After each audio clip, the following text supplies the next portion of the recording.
নমস্কার বন্ধুরা, আজ আমরা আলোচনা করব আমাদের শরীরে জ্বর কেন আসে। আমরা অনেকেই আছি যে বুঝতে পারি না আমাদের জ্বর কেন আসে, বা অনেকেই জানেন, কিন্তু যারা না জানেন তাদের জন্য এই ভিডিওটা। চলুন জেনে নেওয়া যাক।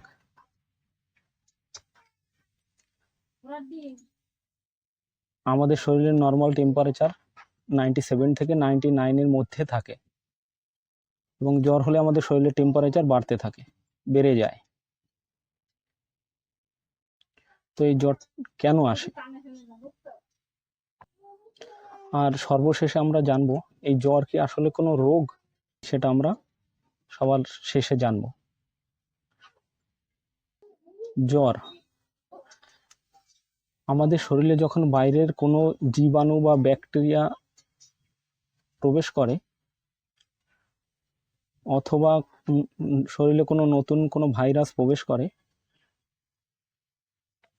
তখন আমাদের শরীর সেই ভাইরাস অথবা ব্যাকটেরিয়ার বিরুদ্ধে লড়াই করার জন্য শরীর তার তাপমাত্রা বাড়িয়ে দেয়। আর এই তাপমাত্রা স্বাভাবিকের থেকে বেশি বেড়ে গেলেই সেটাকে আমরা জ্বর বলি। তো আমাদের শরীরে ব্যাকটেরিয়া বা ভাইরাস কিভাবে প্রবেশ করে? আমরা বাইরের খাবার খাচ্ছি, বাইরে বন্ধুদের সঙ্গে হ্যান্ডশেক করছি, বন্ধুদের ধরছি, নানান কিছুর সংস্পর্শে হচ্ছি। তো ব্যাকটেরিয়া ভাইরাস এমন জিনিস যেটা চোখে দেখা যায় না। তো আমাদের এই দৈনন্দিন জীবনের চলাফেরা এবং খাওয়া দাওয়ার মধ্যে দিয়ে আমাদের শরীরে ব্যাকটেরিয়া ভাইরাস এন্ট্রি করে।